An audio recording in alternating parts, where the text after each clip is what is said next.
Donc, on va reprendre. Bienvenue pour cette nouvelle session. Donc, c'est une session à laquelle j'accorde beaucoup d'importance également parce qu'elle fait beaucoup de sens. Elle fait partie d'un cheminement également personnel à côté du professionnel. Et je suis infiniment reconnaissante à Leslie Clou, qui est responsable scientifique de la ligne Peuple autochtone. On s'est rencontrés un peu tardivement à notre goût, mais on s'est rencontrés, c'est le principal. Elle a magnifiquement animé cette ligne depuis 1 an et demi. Donc, ce que je vais faire, c'est que je vais vous présenter dans un premier temps les premiers travaux qui ont été menés dans cette ligne chère, ligne Peuple autochtone, et vous montrer à l'écran la première mission que nous avons réalisée en Colombie. À l'origine, Luis Miguel Gutiérrez était en charge de la ligne justice transitionnelle. Le professeur Victor Tafour, qui est en charge du programme de diplomatie juridique environnementale à l'université de Pace Law University, qui est vraiment à l'avant-garde de toute l'expérience en termes de diplomatie scientifique et qui est colombien. Pour tout dire, son père était élu et a été assassiné sous ses yeux. Donc c'était une mission qui était forte en signification, que d'aller en Colombie avec ce message de paix avec la terre, en présence de Victor Tafour, de Luis Miguel Gutiérrez, qui depuis est nommé maître de conférence en droit public à l'université de Poitiers, que je remercie profondément, qui est également colombien de nationalité. Et vous allez entendre, j'aimerais donner, comme vous l'avez compris, je tiens à donner la parole toujours à la jeunesse, puisque c'est une chaire intergénérationnelle, avec les ambassadeurs, les jeunes générations et les pionniers, donc les pionniers de la génération du professeur Michel Prieur, Edith Brunweiss, Nicholas Robinson, Tony Oposa, les ambassadeurs qui sont un peu les petits, on se prend encore jeunes, les graines qui sont en train de travailler, et surtout la prochaine génération, nos élèves, et pour qui on donne tant. Claudia Pineda était la première assistante de la chaire. Elle devait même réaliser sa thèse sous ma direction pour la chaire. La vie en a décidé autrement, mais c'est la raison pour laquelle je tiens avant tout à lui donner la parole en premier pour ouvrir cette session. Elle va vous parler de cette mission en Colombie. Claudia Pineda Concha.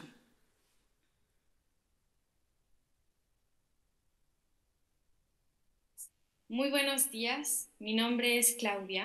Bonjour, je m'appelle Les Claudia. cuento que fui la J'ai été la primera première assistante asistente de de la la Cátedra chaire Normandie pour Normandía la por la paix. Paz Cela hace ya un fait tiempo. un certain temps.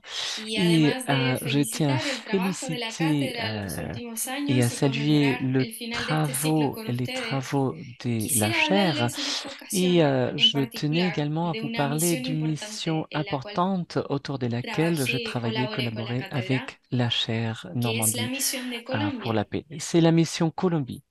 La Esta mission misión Colombie tenía por objetivo avait avanzar en la comme línea de but investigación de d'avancer justicia et dans transicional la y pueblos justice transitionnelle originarios en et les el peuples terreno, autochtones y fue sur un le enriquecedor terrain. viaje Et científico c'était une dirigido avancée por Émile dirigée Gaillard par en Émilie 2020. Gaillard en Una 2020. muy Ça a été une occasion provechosa très ocasión utile para pour notre nuestro équipe de equipo pouvoir de avancer poder avanzar dans en nos nuestros travaux, vu que trabajos, le ya que scénario el en escenario Colombie en était très Colombia era fertile pour muy ce type fértil para de este tipo de recherche. investigación, Et pour la recherche tanto por la de notre historia conflit que tiene el interne conflicto interno et en este pour le país, développement como por el de la desarrollo de la construction d'une construcción société plus de una juste sociedad sur más justa les sobre acuerdos accords de de la paix paz, ou à la suite des accords de la desarrollo paix, de educación para pour la créer une paz, éducation de pour la una paix, pour cultura créer de une paz en culture toda la pour la sociedad paix au sein colombiana de la y por société el gran número de actores que colombienne en la actualidad et trabajan por este regroupant tous les propósito en acteurs Colombia. qui travaillent pour la paix en Colombie. Parmi ces Dentro de acteurs los importants, actores il importantes fallait eran souligner especialmente destacados les los peuples pueblos autochtones autóctonos y et su leurs rol clave en efforts pour promover paz promouvoir con la la paix tierra. avec la terre. Esto en el contexto de la La importancia de la terre a tierra été en el un conflicto élément armado que ha très marcado los important últimos lors du 60 conflit qui a años en este marqué la país. Colombie au cours des 60 dernières années. Para Pour establecer établir des collaborations colaboraciones scientifiques en científicas en Colombie, on a eu Colombia, l'honneur tuvimos el honor de de retrouver reunirnos con certains diferentes acteurs actores clés clave en la dans la materia. matière. On a pu Por ejemplo, pudimos rencontrer reunirnos con la la juge magistrada Gloria Gloria Amparo Amparo Rodriguez, Rodríguez, qui est reconnue reconocida à l'international internacionalmente por sus pour ses travaux aportes en derecho ambiental en droit y international, quien en droit trabajaba en ese environnemental. entonces Il en la travaillait Jurisdicción Especial para la Paz en dans la la región Bogotá. juridiction spéciale pour la paix à Bogota.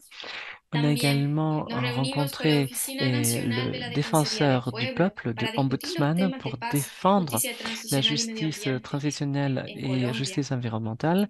Con la On a pu ONG de rencontrer Justicia, l'ONG De un actor Justicia, clave de en la justice, defensa de los derechos de qui las est clé pour generaciones les droits des futuras, générations futures, con avec el les decano de la doyens Facultad de Derecho de de la la faculté des Universidad droits Nacional de Colombia, de el l'Université nationale señor de la Colombie, Hernando Monsieur Torres, Hernando Torres, y et on colegas a rencontré également investigadores des con los que collègues pudimos et des profundizar aún chercheurs más temas de pour ciencia échanger autour política, de derecho, l'écologie ecología política, politique, entre du otros, droit, y sus des sciences interacciones con politiques, nuestras líneas de investigación. etc. Por otro lado, On a entre otras également reuniones, eu des concertamos rencontres avec encuentros l'étude con el français et Instituto Francés de Estudios d'études en Andinos en Colombie, Colombia, el avec Instituto de las l'Institut d'études Américas y su des polo Amériques, andino, et avec la l'ambassade de Embajada la de Francia France en en Colombia, Colombie, entre parmi otros, d'autres. Ce sont tous été todos des acteurs actores qui que nous ont nos donné une dieron una perspective très perspectiva utile útil pour para la el rencontre encuentro de et, más et stakeholders y de así façon poder à tejer una red de tisser colaboración un científica de la réseau más de alta calidad. coopération scientifique de la plus grande Nuestra qualité, de la plus coordinadora haute general qualité. conoció Nos además al pueblo représentants ont originario pu Kogi, que habitan en el norte de Colombia. rencontrer le peuple originaire Kogi Esta fue qui sin habite dans le duda nord de una la maravillosa Colombie. Ça a experiencia été para une comprender de primera fuente los asuntos expérience que la cátedra et de desarrolló en première su main trabajo en pour los últimos años. voir l'impact En des pocas travaux palabras, y de para no la quitarles chaire au más cours de tiempo, ces dernières années. quisiera Je decirles voulais que creo finir par firmemente que vous esta dire que misión, por cette ejemplo, de la chaire, de capacidad de par creación de redes sa internacionales de la capacité de cátedra, création des réseaux internationaux, de su de son potentiel potencial pour para la l'internalisation internacionalización de las des recherches investigaciones et de par y de su son espíritu, esprit qui est toujours à siempre a la l'avant-garde, vanguardia, con avec des temáticas que thématiques qui están en sont el au cœur des corazón défis de los planétaires desafíos et, planetarios.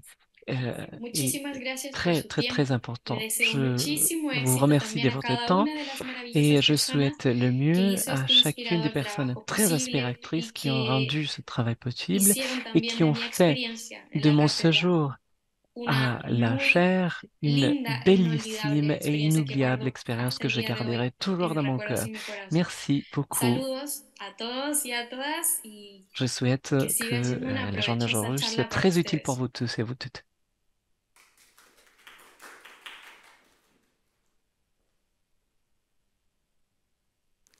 Alors, ça m'émeut beaucoup de voir Claudia ici. Je crois que je vais te donner la parole.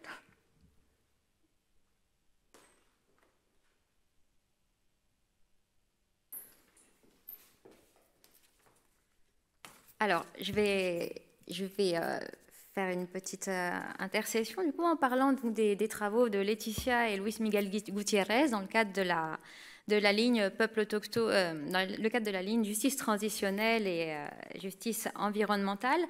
J'ai quelques diapositives que je vais lancer.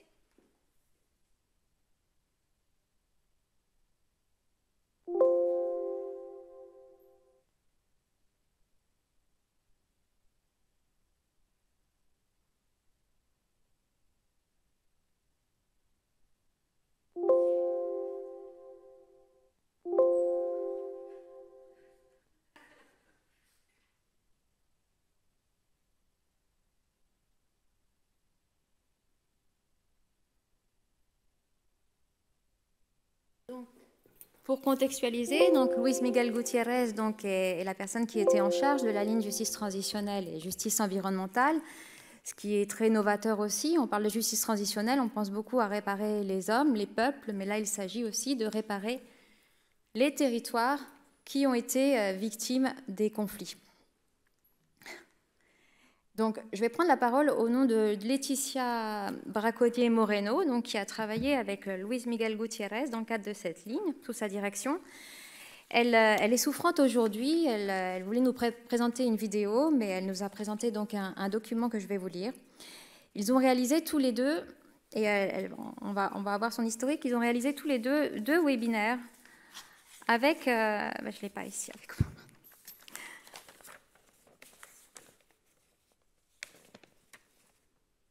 C'est ici, comme je n'avais pas prévu d'intervenir maintenant. Ils ont donc coordonné 2 webinaires au sein de la chaire avec des représentants de peuples autochtones pour parler des mécanismes de justice transitionnelle en Colombie et dans quelle mesure les territoires étaient réparés grâce à la participation des peuples autochtones dans l'élaboration des mécanismes de justice transitionnelle.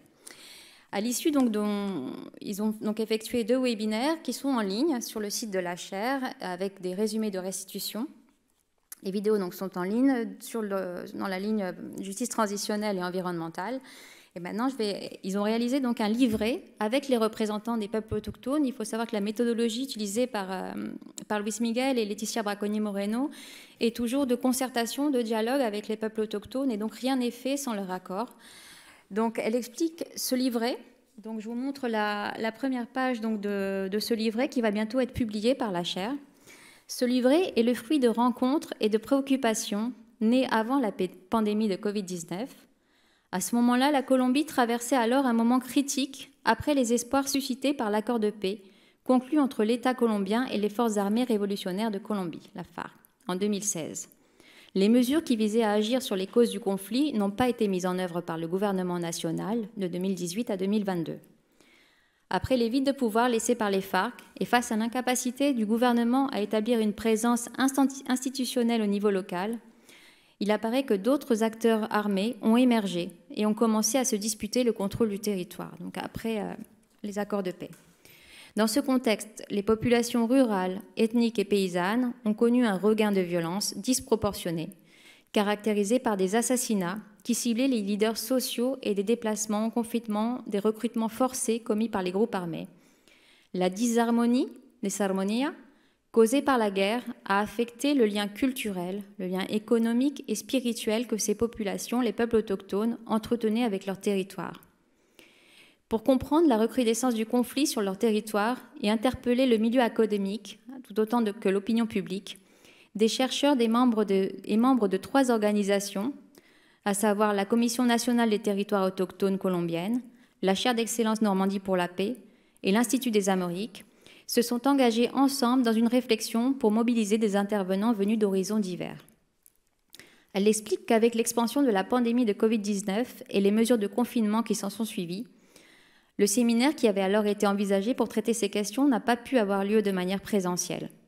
Dans ce contexte, l'Observatoire des droits territoriaux des peuples autochtones de la Commission nationale des territoires autochtones, donc une institution autochtone, a ouvert à 2 organismes français de recherche la possibilité de participer à 2 échanges qui ont été retransmis en ligne et nommés Dialogue entre savoirs. Donc, ces 2 webinaires que j'ai évoqués précédemment.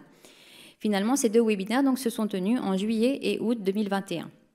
Donc, le premier était intitulé Paix, environnement et droits de la nature dans le post-accord de paix. Donc cet ouvrage, on voit que la première partie de cet ouvrage s'intitule Paz, Medio Ambiente y Derechos de la Naturaleza en el post-acuerdo colombiano. Donc le premier webinaire a été retranscrit au sein de cet ouvrage. Et le deuxième webinaire traitait des défis de la construction de la paix territoriale et résistance autochtone. Elle explique que suivant la méthodologie utilisée par la Commission nationale des territoires autochtones, ces échanges virtuels avec des chercheurs français, colombiens, mais des institutions de recherche français, devaient adopter une démarche interculturelle et horizontale entre intervenants et intervenantes ancrés dans des contextes et systèmes de connaissances divers. Donc c'est une méthodologie qu'on a ensuite repris avec Laetitia dans un autre webinaire. Elle explique que selon les mécanismes successifs de construction de la paix n'est possible qu'en passant, en Colombie, par une réforme rurale intégrale, par la restitution des terres spoliées, par la garantie des droits territoriaux des peuples autochtones et par la consolidation des juridictions autochtones, c'est-à-dire leur propre système de justice et institutions. Elle explique qu'adoptées grâce aux revendications et combats historiques du mouvement autochtone, les mesures dites de justice transitionnelle doivent être ajustées selon une approche ethnique. Donc tous ces éléments sont repris au sein de cet ouvrage.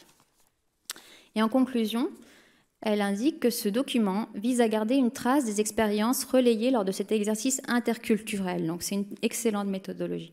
Le travail de transcription des débats a cherché à être le plus fidèle possible à l'oralité de la rencontre.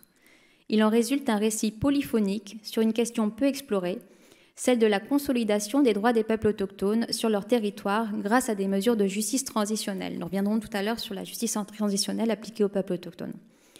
Au-delà du discours officiel qui concerne ces mesures, cet ouvrage souhaite montrer que leur application, des mesures de justice transitionnelle appliquées aux peuples autochtones, dépend des aléas politiques et des différentes possibilités conceptuelles concédées à la justice transitionnelle et à la paix territoriale. Donc, merci beaucoup Laetitia pour ces documents. Je vous passe la diapositive. Voilà, c'est la seconde page.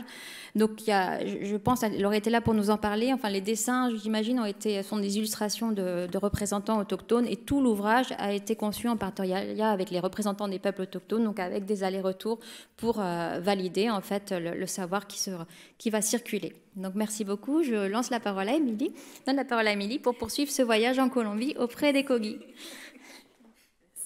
Bon, ça y est, j'ai repris mes émotions. Donc, merci beaucoup. Alors, ce livret, il est déjà imprimé en espagnol. Il sera téléchargeable, pareil, en open source sur le site Internet.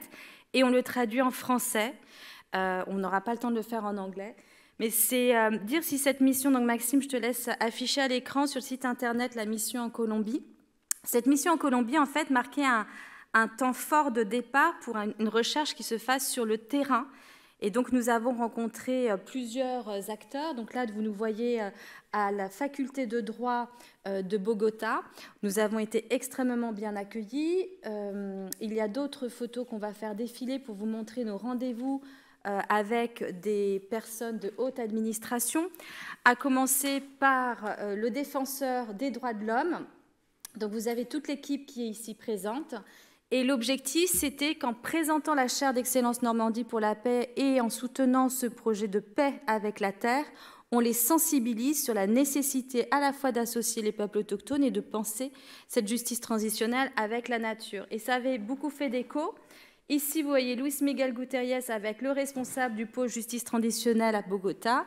Ils ont fait un jeu de plateau sur la justice transitionnelle pour démocratiser le processus de justice transitionnelle en Colombie.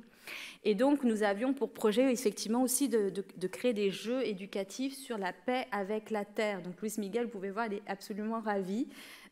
Troisième personne, donc des défenseurs des droits de l'homme. Et on n'a pas la photo ici, mais la juge Maria Gloria Amparo, qui est infiniment respectée dans la juridiction pour la paix, qui était là. Pour cette première mission, cela faisait écho et l'idée, c'était de revenir sur le terrain. Bien évidemment, le Covid est passé par là, mais nous avons travaillé à distance et vous allez voir que toutes ces graines ont continué. Et assurément, cette mission en Colombie, en fait, c'était un pays qui, en lui-même, était peut-être le lieu d'expérimentation pour toutes les lignes de la chaire Normandie pour la paix, en tout cas la grande majeure partie. Et lors de la deuxième semaine de mission en Colombie, avec Luis Miguel Gutiérrez, nous avons eu l'honneur d'être associés à une délégation UNESCO et à aller en terre Kogi, notamment sur 2 sites sacrés, l'un situé au bord de la mer et l'autre un peu plus dans les terres. Et là, vous voyez une réunion. La particularité des Kogi, c'est que vous pouvez prendre la parole, être écouté le temps que votre parole soit distribuée. On ne vous compte pas votre temps de parole. On vous écoute autant qu'on a besoin de vous écouter. Et on n'a pas besoin d'être face à face ou de regarder dans les yeux, puisque ce qui compte, c'est la qualité d'écoute. Et je pense que cette photo le reflète bien. Et donc, nous avons partagé à nouveau ce message de paix avec la terre. Cela a donné lieu, vous le verrez aussi sur le site Internet, à un temps de focus avec Éric Julien à la mer et Sage. Donc, Maxime, si tu peux voir Focus en Colombie avec Focus Kogi sur le site Internet. Donc, Éric Julien travaille depuis 37 ans avec les Kogi et il travaille et œuvre avec son association Chendukwa à acquérir les terres pour qu'ils puissent vivre en paix sur leur territoire. Et il est venu ici à la mer Sage pour expliquer cette cosmogonie des peuples autochtones Kogi.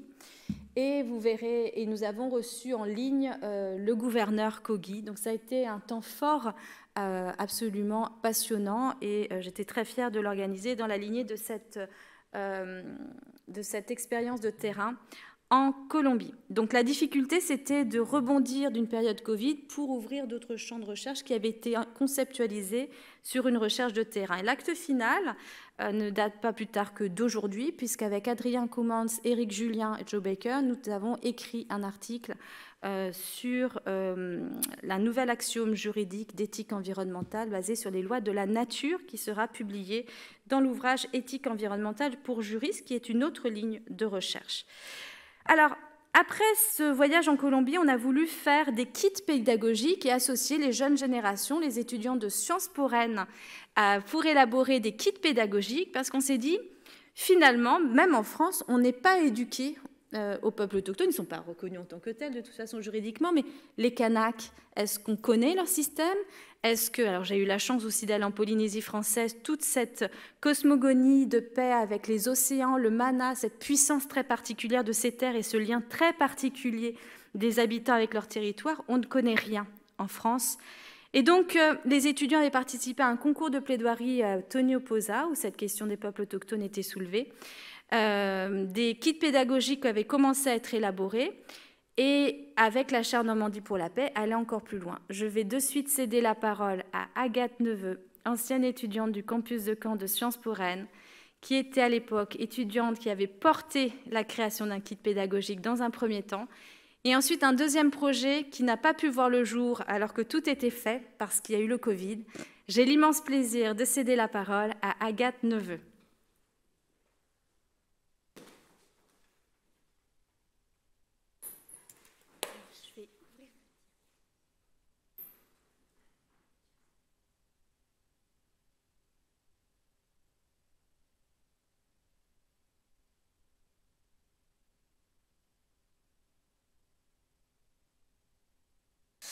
Merci beaucoup pour cette invitation. Ça me fait énormément plaisir de revenir à Caen après 2 années depuis que je suis diplômée. Et puis j'ai l'immense plaisir de vous raconter la suite de cette histoire qui est née dans le cadre de la chaire, qui a été soutenue par la chaire. Donc c'est vraiment formidable.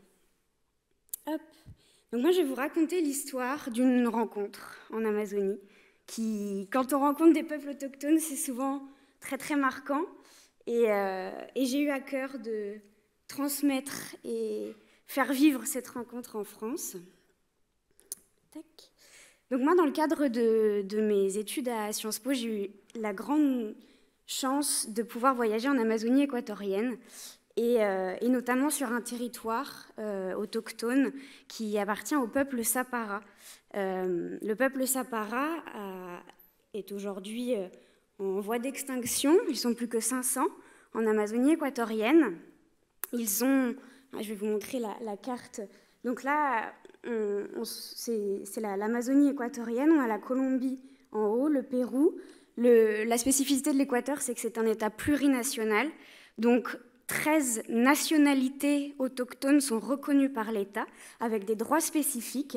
Et vous voyez le petit territoire bleu ciel sur la partie amazonienne de l'Équateur. On a les Andes au milieu et la côte pacifique à gauche.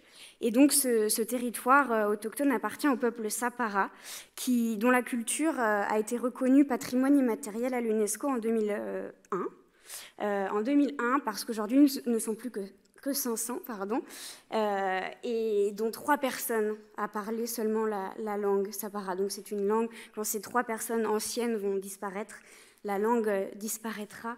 Et donc c'est voilà, une rencontre avec un peuple autochtone, avec une connexion au territoire, une volonté de défendre ce territoire, ce mode de vie, ces savoirs qui sont en train de disparaître. C'est toujours très fort. Et donc, à mon retour, j'ai eu l'immense envie de transmettre, de donner la parole à ces jeunes qui vivent dans un monde complètement différent du mien, mais qui pourtant vivent sur cette même planète. Et donc, l'idée que j'ai eue en rentrant en master sur le campus de Caen de Sciences Po Rennes, c'était de faire venir, d'inviter un jeune de notre âge, un jeune Sapara, en Normandie. Et donc, j'ai raconté cette histoire à Émilie, qui a été inspirée, convaincue. Et donc, c'est dans ce cadre-là qu'on a créé un collectif étudiant qu'on a appelé Atupama, dans le cadre d'un projet tutoré de notre master à Caen, et qui a été soutenu et qui a émergé grâce au soutien de la chaire d'Excellence Normandie pour la paix. Atupama veut dire culture Sapara. Et donc, on a été un groupe de 7 étudiants et étudiantes du campus. Et donc, c'était en 2019, 2019-2020, l'année de la pandémie. Mais on a réussi à faire plusieurs choses, beaucoup de choses. Grâce à la chaire, on a créé une exposition sonore, immersive, sur le peuple Sapara pour mettre en lumière à la fois toute leur cosmogonie, les menaces qui pèsent sur cette culture et ce mode de vie, et les alternatives qui sont proposées par ce peuple, parce que les peuples autochtones nous proposent des alternatives à notre mode de vie, à cette culture consumériste, et ils proposent beaucoup de choses et c'est important que ce soit écouté. Donc cette exposition a été exposée à la MRSH pendant quelques jours jusqu'à ce que la pandémie bloque tout, mais elle a été imprimée, cette exposition est aujourd'hui dans les Côtes d'Armor, je vous raconterai, elle est toujours vivante et on est très honorés de cela. On avait le projet de faire venir un jeune qui s'appelle Yari, qu'on voit ici, qui devait intervenir dans le cadre du forum Normandie pour la paix. Ce projet va revivre, je vais vous raconter ce qu'il en est aujourd'hui. Il a été reporté donc, au moment du Covid. Et puis nous avons réalisé, pendant le confinement, un kit pédagogique pour des élèves de collège, de 3e, sur le peuple Sapara, une séquence de 2 heures pour aborder, grâce à l'exemple et le cas du peuple Sapara, la notion de cosmogonie autochtone, l'interculturalité et beaucoup de choses. Voilà, c'est aborder en classe appréhender la cosmogonie autochtone et tous les enjeux qui vont avec, c'est pluridisciplinaire, donc ça permet d'avoir une vision d'ensemble. Voilà, donc ça a été mis en page par la chaire et c'est très très chouette. Et puis le Covid est passé, la pandémie a fait son petit bonhomme de chemin. Nous avons été diplômée. Et puis, j'ai voulu poursuivre cette aventure, avoir une association pour concrétiser ce collectif qui était né, qui avait émergé. Et donc, c'est dans ce cadre-là que l'année dernière, en 2022, moi, je suis retournée en Équateur aussi pour poursuivre les liens, pour les renforcer, pour réfléchir avec les Sapara et d'autres acteurs en Amazonie équatorienne du projet qu'on pourrait faire naître. Et donc, nous avons créé l'association Wayusa, qui est une plante amazonienne que l'on consomme sous forme d'infusion, notamment pendant ces temps de transmission des savoirs ancestraux, ces temps oraux.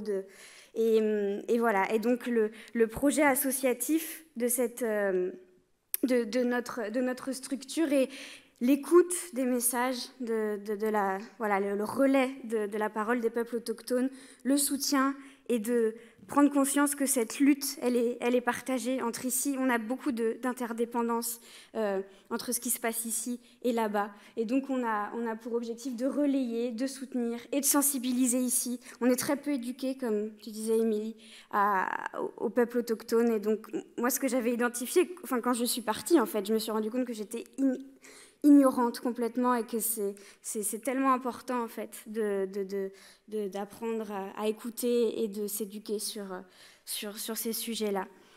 Et donc, voilà, depuis un an, l'exposition a voyagé à l'université de Tours grâce à Emma, une membre du collectif qui est aujourd'hui étudiante à Tours, à Saint-Brieuc, à l'IEP de Rennes aussi. On a créé un outil pédagogique pour aborder cette notion d'interdépendance entre notre mode de vie ici et l'impact que ça peut avoir sur les peuples autochtones et sur l'Amazonie en général. Donc c'est un jeu qui s'appelle le jeu de la ficelle, qu'on a appelé « L'Amazonie ne tient plus qu'à un fil ». Et puis, cette rencontre et ce séjour, cet accueil d'une délégation... Ah, je n'ai plus la photo. Attendez. Ah bon, je voulais vous montrer, mince. Là, une photo des jeunes qui vont venir en France en novembre, donc c'est demain. On va accueillir en France une délégation de 4 jeunes d'Amazonie équatorienne qui vont représenter 3 peuples différents, donc 2 jeunes Sapara, une jeune Waorani et un jeune Quichua, et qui vont représenter leur peuple, leur culture.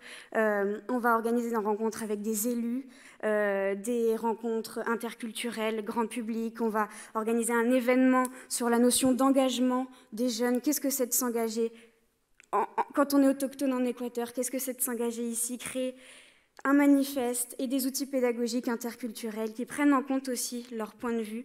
Et voilà, donc je voudrais encore une fois remercier la chaire qui a permis de faire naître en fait cette idée, ce projet, et qui aujourd'hui, voilà, des graines ont germé et aujourd'hui l'association existe et en novembre ce rêve un peu va être concret, donc c'est vraiment fantastique.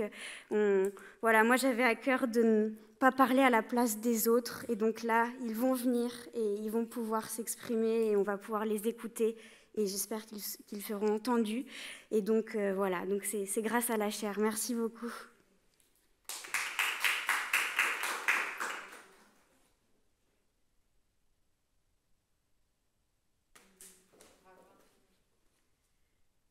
Bon, quelle fierté d'avoir des élèves et des anciens élèves qui prennent leur envol comme Agathe. Quelle fierté pour cette humilité. Agathe a participé à une émission radio dont le podcast sera, avec son autorisation, posté sur le site internet, où elle explique comment, par les rêves, le peuple Sapara se connecte et avec des réunions collectives partage l'interprétation des rêves. Agathe, toutes mes félicitations, toute ma reconnaissance et tous nos vœux de bon vol pour les prochaines années avec cette association naissante. Et je pense que Lolita, voilà, c'est l'exemple d'humilité, d'intelligence et d'inspiration. Vous l'avez incarné avec Agathe. Merci beaucoup. Alors, on avait cette idée de faire des kits pédagogiques. Au Canada, il faut savoir que les droits des peuples autochtones et leur existence, ça fait l'objet d'un cours obligatoire. Et donc notre vœu serait, et on lance un appel, que des rectorats créent et diffusent ces kits des peuples autochtones. Demain, j'aurai l'occasion d'expliquer qu'à plusieurs reprises dans la ligne éducation, je suis intervenue dans différents lycées, notamment en Normandie, et que les élèves sont en demande de ces savoirs, de nouvelles connaissances. Ça peut être étudié en cours d'espagnol, ça peut être étudié donc en cours de langue, mais aussi en section de terminale avec des philosophies sur tout ce qui concerne l'ère de l'Anthropocène. Il y a beaucoup de potentialités à diffuser ces kits pédagogiques et donc nous lançons un appel aux rectorats divers et variés, à commencer par la Nouvelle-Calédonie, la Polynésie française et bien d'autres encore. Autre temps fort que nous avons organisé sur cette ligne peuple autochtone, c'était des dialogues intergénérationnels avec les peuples autochtones. Nous voulions faire rencontrer des jeunes en ligne, Covid oblige, avec des représentants de peuples autochtones. Et nous en avons, ils sont tous disponibles en ligne sur le site de la chaire. Nous en avons organisé avec la Guyane, nous en avons organisé avec la Nouvelle-Calédonie. Et puis après, j'ai eu l'immense plaisir de rencontrer Leslie Clou, à qui je vais donner la parole après Adrien, qui a animé ces dialogues intergénérationnels peuples autochtones. Donc je ne souhaite pas parler davantage sur ce sujet, car elle le fera magnifiquement bien. Mais ce qu'il en ressort, c'est que nous ne sommes pas éduqués, nous ne connaissons rien, et nous avons beaucoup à apprendre.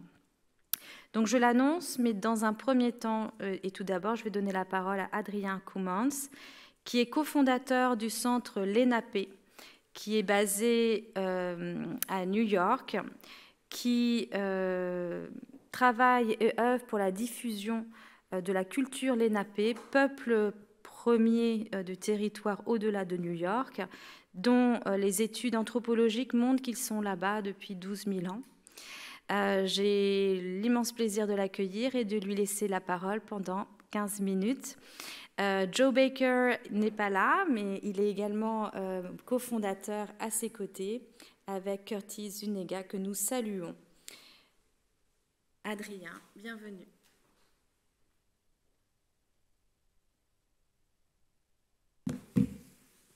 Bonjour. Je suis désolé de ne pas pouvoir partager ce petit discours avec vous en français. Je l'ai écrit avec Joe hier soir, en fait, pendant la nuit, 2h du matin, 3h du matin, et on ne l'a pas encore traduit en français. Et puis en plus, je ne vis pas ici depuis 1980, donc j'ai un peu de mal de parler en français, donc je m'excuse. On a un petit film, je ne sais pas si on va le jouer maintenant.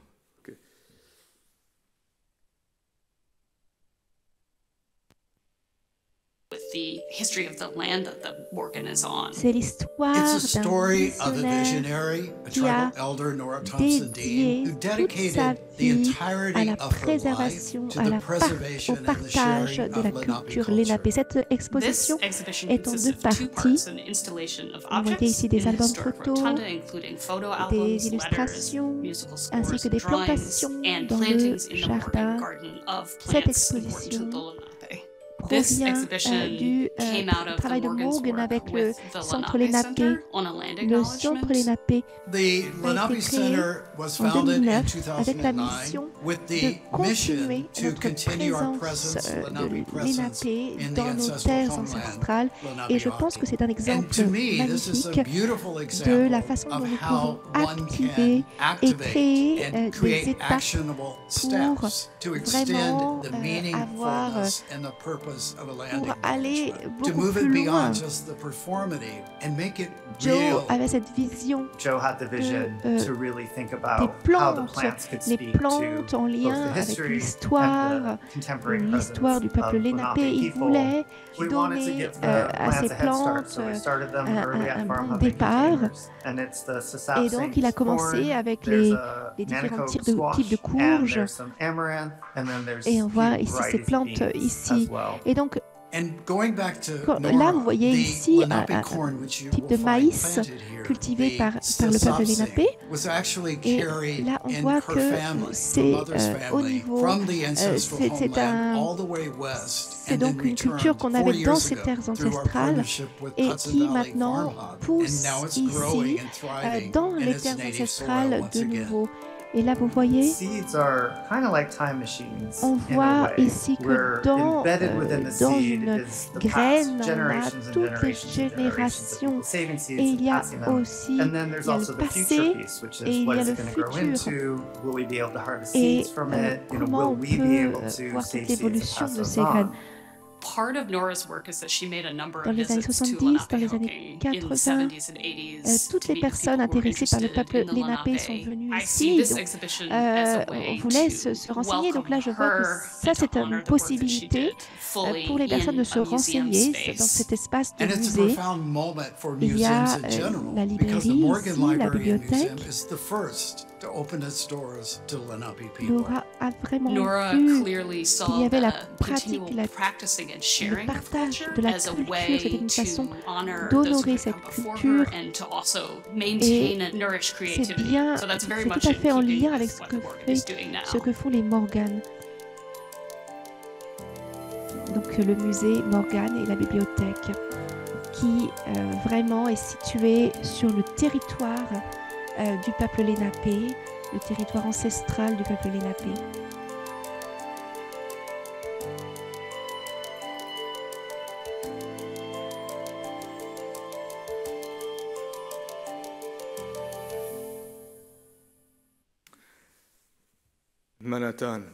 Merci pour ces mots.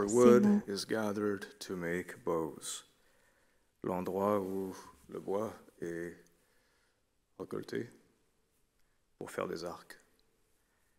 It's an ancient land. Lenapehoking is a homeland that goes back thousands of years. Je suis désolée, l'interprète ne peut rien entendre. L'image est figée. All of New Jersey, eastern Pennsylvania, the Hudson Valley, New York, western Long Island.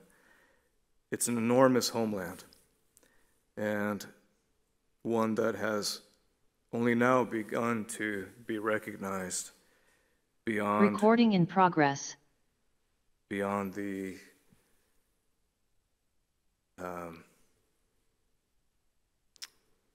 rooms of academia, of anthropology. Normandy Chair for Peace held a gathering in the Lenape territory at Mohonk House. This conference created the conditions that enabled us as Lenape Center to further refine our work and begin to publish some of what we had been thinking about. I am an adopted member of the White Turkey Fugate family of the Lenape. I have been for a long time. My work really began as a child in this field. And I have been at this for over 30 years. And finally, we are beginning to see traction.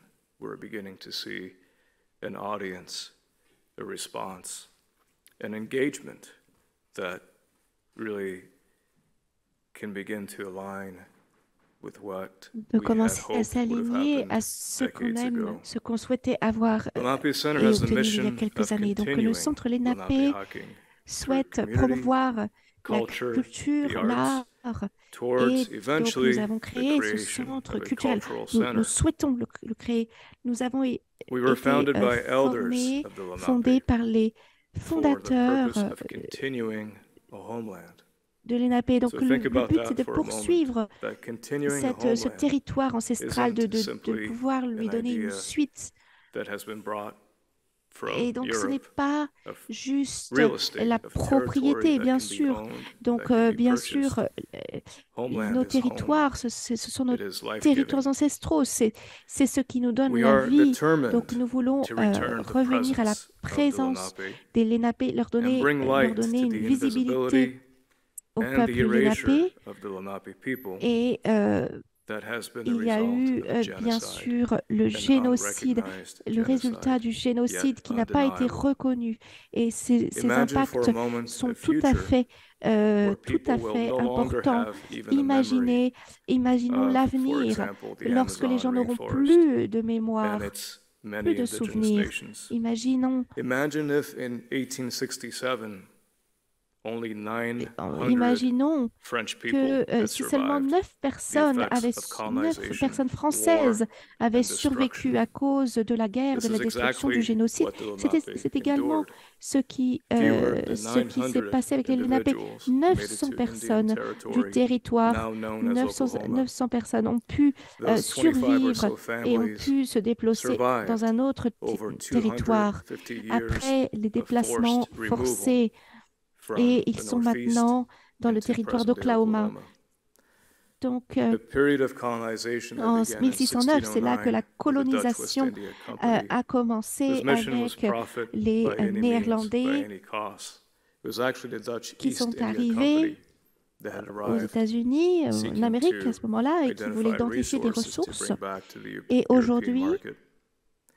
Today, however, there are 15,000 Aujourd'hui, members il y a of 15 000 three membres US de federally 3 recognized nations Lenape Lenape nations en Oklahoma, in Oklahoma, dans le and 2 Wisconsin nations et, in Ontario, Canada. et aussi au Canada. There were only in Il y a total environ about 1000 1,000 Lenape surviving Lenape survivants. by En milieu du the 19e siècle, il y avait mid-19th environ century. 1000 survivants du peuple Lenape. Donc, But vous think voyez for a moment maintenant la of the taille size des of the terres homeland, ancestrales from de l'État de northeastern Delaware, state of nord-est Delaware de Delaware to jusqu'à the l'État de Catskills New in New York. York State, Et ensuite, to il y avait des all of Lenape dans le New present-day New Jersey Jersey, a third of et Pennsylvania, jusqu'à, up to bien sûr, including all of la New ville de York New City and York western Long et Island. Rhode Island. Donc, It c'était was vraiment an un territoire très incredibly étendu et vastly très peuplé. populated homeland, as evidenced today by the fact Il y a that there are toujours still des centaines hundreds of names, of place d'Indiens, names des that reference centaines Lenape de références villages and aux villages et aux communities. territoires Lenape. Cities like New York and Philadelphia once held Et incredibly ce territoire diverse and abritait whole des écosystéms écosystèmes très where divers, très thousands variés, of très villages riches. existed connected through kinship and La economic ties. civilisation Lenape est Lenape très civilization ancienne. is ancient and has La endured. langue The Lenape Lenape comprend language comprises of différents Lenape and dialectes. Munsee dialects, Chaque langue ancient language of the Algonquin family tree. est This is reflected by à the part entière. fact Donc, that Lenape have always been known as the les grandfathers Lenape the sont peacemakers une nation among many nations. d'artisans de la paix. The wars and destruction brought to the Lenape were European in origin, Les premiers colons étaient incredibly d'origine destructive européenne et in their ont means eu une of influence très turning indigenous destructrice nations against others. sur le peuple Lenape. Tous les An écosystèmes et entire les civilisations sont presque éteintes à cause de l'écocide, le génocide, à cause de la colonisation néerlandaise. Il y a eu aussi l'influence des églises européennes. Donc, prenez un moment et essayez d'imaginer tout l'écosystème et essayez d'imaginer toutes les essences d'arbres, comme toutes les espèces d'arbres qui existaient, que ce soit les chênes, les hêtres, toutes les essences d'arbres. Et les peupliers, les érables, etc., les noisetiers. Il y avait imaginez toutes les essences d'arbres qui existaient il y a 1000 ans, avec des arbres énormes, avec ces communautés de vie, et imaginez maintenant ces peuples qui vivent en symbiose avec cette nature. En plus, il y avait aussi des pratiques sophistiquées de vergers. Il y avait aussi ces cultures de maïs qui étaient maintenues, préservées. Donc aujourd'hui, nous voyons une reconnaissance des territoires à l'étape précoloniale par la reconnaissance des territoires. Les territoires ne sont pas seulement des territoires précoloniaux, ils ont existé et continuent d'exister malgré la colonisation. Les lois, les NAPE sont claires. De nombreuses lois, les NAPE sont aussi observées et validées par la physique, la géologie. Elles sont confirmées par l'architecture, elles confirment l'interconnexion de la vie. Et aujourd'hui, c'est seulement aujourd'hui qu'on commence à voir l'histoire. Il y a l'hypothèse que les premières lois sont apportées par les colons et finalement, on oublie les lois naturelles. Donc, tout dans la nature a un esprit et on devrait remercier cet esprit. Il faut aussi prendre soin de la terre-mère. La terre-mère nous donne tout ce dont nous avons besoin pour vivre. Nous sommes tous reliés les uns aux autres. Nous sommes tous des membres de la même famille. Nous devons prendre soin des membres de notre famille. Et chaque personne a une capacité à se soigner, à se guérir. Ne soyez pas avides. Le monde continue de souffrir des conséquences de la quête du profit à tout prix.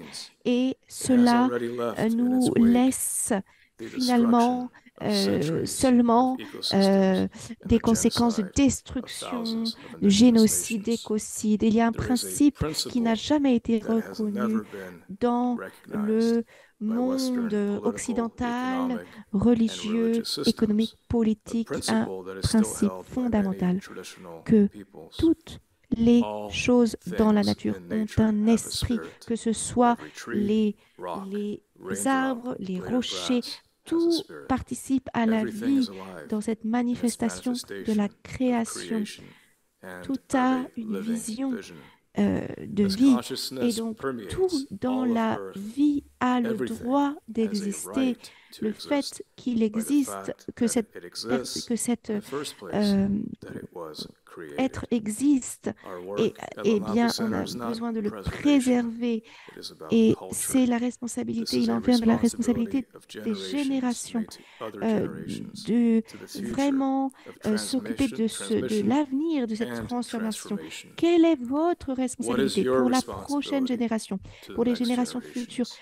En dehors de l'égocentrisme, quel est votre engagement pour la vie à l'avenir? Donc, l'économie actuelle est basée sur le fait de remplacer les relations réelles avec des relations qui fonctionnent par transaction. Parce que le profit nous fait valider des choses qui ne sont pas dans les lois naturelles. Donc, tout a des conséquences réelles. Les scientifiques nous avertissent des conséquences, nous ont avertis pendant des décennies, et les peuples autochtones ont averti l'humanité, ont averti le monde depuis des siècles. Nous sommes seulement au début de ces conséquences parce que, finalement, il y a tellement de cultures qui ont perdu l'aspect sacré et de cette connexion avec la terre-mère. Pendant pendant longtemps, la destruction de la terre-mère a été permise par la chrétienté également et aussi par tous ces parents qui mettaient l'homme au centre. Il est temps de revenir à une vie beaucoup plus consciente. Toute la vie, tous les êtres ont un esprit et il nous faut maintenant avoir une réelle relation avec tous les composants de la vie. Et c'est ce qui fait que toute vie est possible. Il est important que ce caractère égocentré de l'être humain puisse cesser et que cette composante majeure puisse être prise en compte. Il y a seulement la terre, la compassion, et il faut vraiment mettre la vie au centre, parce qu'aujourd'hui, les gens ne se sentent plus l'obligation d'honorer la terre et de suivre les rythmes naturels, les cycles naturels. Aujourd'hui, l'obligation, c'est d'obtenir le profit à tout prix. Et à quel coût? C'est le coût de notre futur collectif.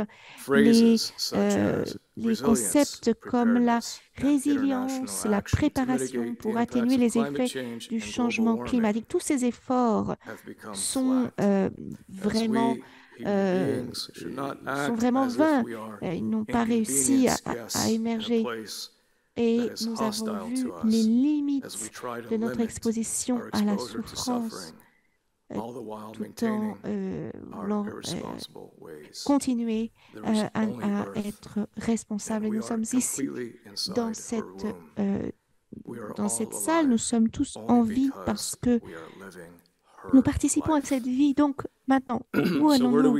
Nous devons donc visualiser, envisager le monde dans lequel nous voulons habiter. Les générations futures ont des droits et nous devons donc déjà imaginer ce monde. Et nous devons imaginer à quoi le monde va ressembler. Nous devons partager cette vision. Nous devons travailler pour atteindre cette vision. Ce n'est pas une vision qui est seulement centrée sur l'humain et conduite par l'humain. Il doit être centré sur la vie. Elle doit prendre en compte les générations futures. Quelle est notre imagination? Donc, comment allons-nous prendre en compte la Terre? Comment allons-nous commencer à redonner à la Terre?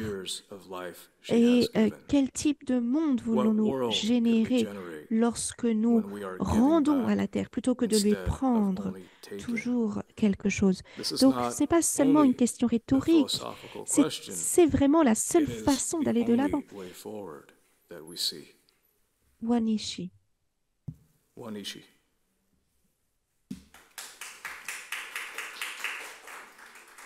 Et juste, je l'ai partagé avec vous. Wanishi, merci.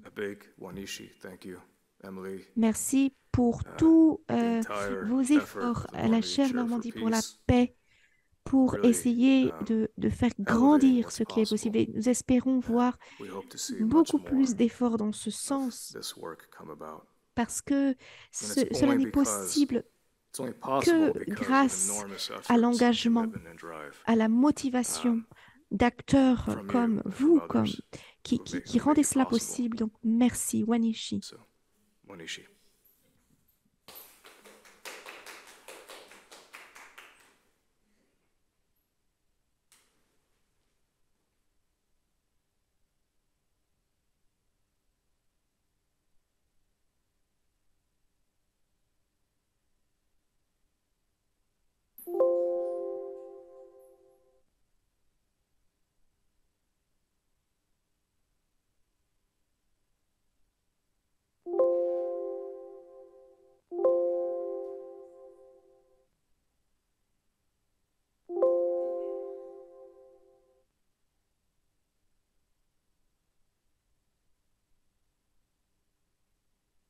Merci beaucoup, Adrien Koopmans. C'est à mon tour d'être émue parce que vous avez évoqué en fait tout ce qui m'émeut et je crois me motive dans les travaux que je fais concernant les droits des peuples autochtones. Je vous avoue que je suis toujours éblouie en fait par les lois de la nature, parce que signifient les lois de la nature, la dynamique du vivant. J'aimerais tellement que le droit reflète en fait cette dynamique des lois de la nature, et c'est tellement intelligent en fait, tout est parfait, enfin, c'est ça, c'est l'équilibre. Du coup, c'est éblouissant quand on comprend comment ça fonctionne. Donc merci. Je suis toujours aussi l'autre. Ce qui m'émeut aussi sont toutes les atteintes en fait à la souveraineté, au droit à l'autodétermination des peuples autochtones. Et là, on a entendu. Vous nous avez raconté la situation, expliqué la situation de votre peuple, les génocides vécus. Et une grande admiration donc, pour la lutte permanente, après tous ces millénaires, quoi, la lutte permanente des peuples autochtones pour protéger le vivant et leur vivant en tant que peuple autochtone. Donc déjà, un grand merci. C'est un gros honneur et une responsabilité de m'exprimer après vous. Je remercie très chaleureusement Émilie Gaillard pour la confiance qu'elle m'a accordée, pour m'avoir permis de vivre cette grande aventure avec elle et avec tous les membres de la chaire, de me permettre avec elle de poursuivre l'écriture de la feuille de route de la ligne peuple autochtone, qu'elle m'a laissé vraiment librement mener. Quand elle m'a présenté son thème principal, faire la paix avec la terre, elle m'a présenté ça dans un véhicule, on sortait d'un cours jeune fille, puis elle me dit « Oh Leslie, tu voudrais pas... Tu sais, j'ai une chaire, la thématique est faire la paix avec la terre. » Je dis « Mais Émilie, c'est énorme !» Et en fait, c'est énorme, c'est très noble, c'est immense comme, en termes de valeur, c'est de l'ordre du sacré, faire la paix avec la terre. Enfin, je suis très impressionnée par cette thématique et toutes les lignes de recherche, en fait, ont permis de montrer en fait cette richesse et la beauté de ce thème. Donc, dans le cadre de la ligne peuple autochtone de la chaire et dans le respect du droit international des peuples autochtones, comme je vous indiquais ce qui m'animait personnellement, avec Émilie, donc, nous avons souhaité dialoguer avec les peuples autochtones sur la thématique de la chaire, paix avec la terre, et explorer avec les peuples autochtones de différents territoires, différents écosystèmes, les déclinaisons en fait de cette thématique. Paix, harmonie avec la terre, paix, harmonie sur terre et entre les peuples, ce dont nous mentionnait le vice-président de la région Normandie tout à l'heure. En vue, donc, dialoguer avec les peuples autochtones pour engager une réflexion sur la construction notamment d'un droit transculturel des générations futures qui soit respectueux du droit à l'autodétermination des peuples autochtones et du vivant.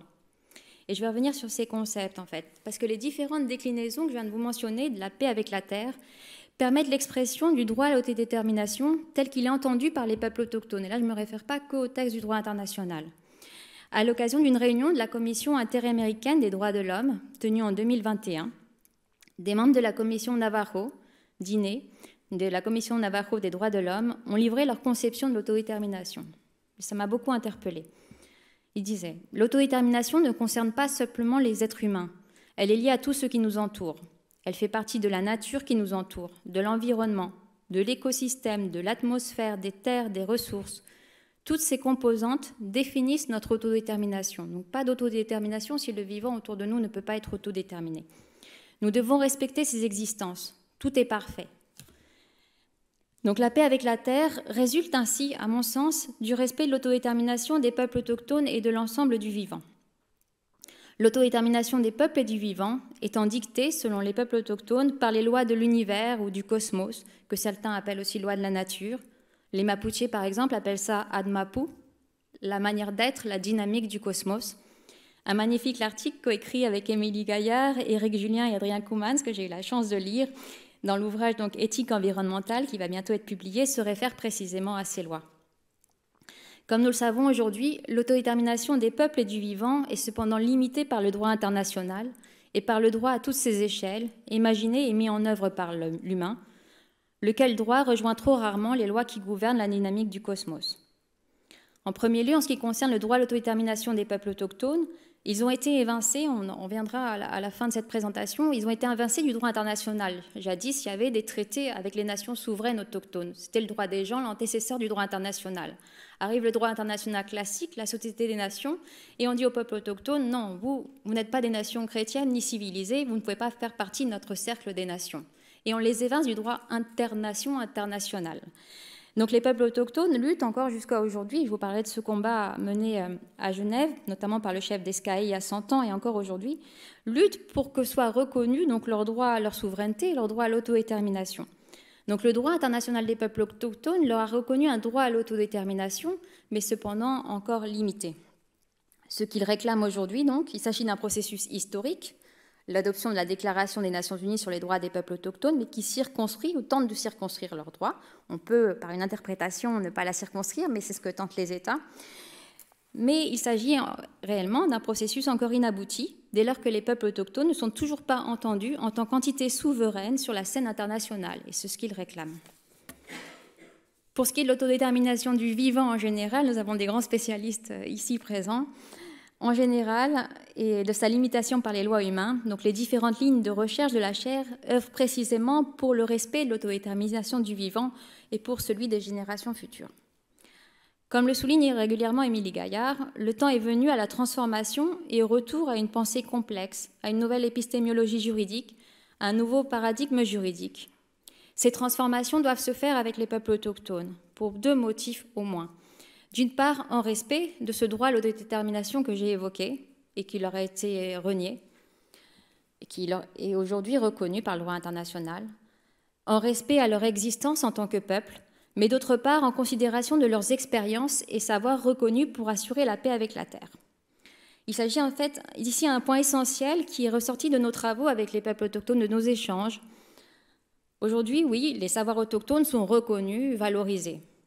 Cependant, il ne faudrait pas que cette valorisation s'inscrive, encore une fois, dans une démarche d'appropriation unilatérale des savoirs. Parce que valoriser les savoirs des peuples autochtones, il y a tout un ensemble, un complexe qui entoure ces savoirs. Cela signifie donc soutenir leur transmission et leur pratique. Soutenir leur transmission et leur pratique, c'est soutenir la reconnaissance et le respect des modes de gouvernance autochtones, de leurs institutions, de leur juridicité, leurs propres droits, de leur territoire, de leur patrimoine culturel, sites sacrés, langues. Il est également urgent et essentiel d'assurer leur participation à toutes les prises de décision qui les concernent, à toutes les échelles, au quotidien, sur le terrain et dans la recherche. Là, on valoriserait réellement les savoirs autochtones. Donc c'est l'esprit dans lequel nous avons tenté de mener différentes activités dans le cadre de la ligne Peuple autochtone, sachant qu'en réalité, nous avons commencé en fait le dialogue pour établir un rapport de confiance, et je pense que maintenant, on pourrait être lancé pour mener de très beaux projets. Tout d'abord, donc, là, je vous fais une brève présentation, après j'entrerai dans le détail des activités. Le premier sous-axe, donc paix avec les peuples, comme déclinaison de paix avec la Terre, a été exploré dans le cadre donc, des rencontres intergénérationnelles qu'a déjà évoqué Émilie. Il a été aussi exploré avec l'intervention de Kenneth Deere, leader Mohawk à l'université d'été. La paix avec les peuples, le droit à l'autodétermination des peuples autochtones a été abordé dans le cadre d'un cycle de webinaires que nous avons organisé sur le droit à l'autodétermination des peuples autochtones. La chaire est partenaire de ce cycle que je coordonne avec Zéra Brémond, un collègue juriste. Et nous avons aussi exploré cette déclinaison, ce sous-axe, en participant très récemment, en juillet 2023, aux événements organisés à Genève à l'occasion de la venue donc, du chef d'Escaé Lévis Général en 1923 à la Société des Nations pour réclamer le respect de la souveraineté des Haudenosaunee. Donc tous les éléments que je mentionne sont en ligne, et d'autres éléments autour donc, de cet anniversaire de la venue de Descaé sont en train d'être déposés au fur et à mesure que nous recevons le consentement des Haudenosaunee, donc j'en suis vraiment ravie. Ils vont donc tous être prochainement publiés.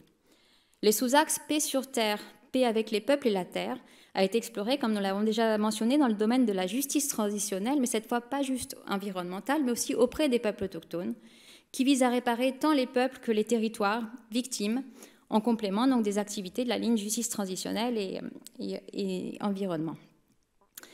Les peuples autochtones ont leur propre expérience de la paix. Je reviendrai dessus. Certains ont leur propre institution de faiseurs de la paix, comme l'a mentionné Adrien Koumans, donc par exemple les Lénape, les Haudenosaunee.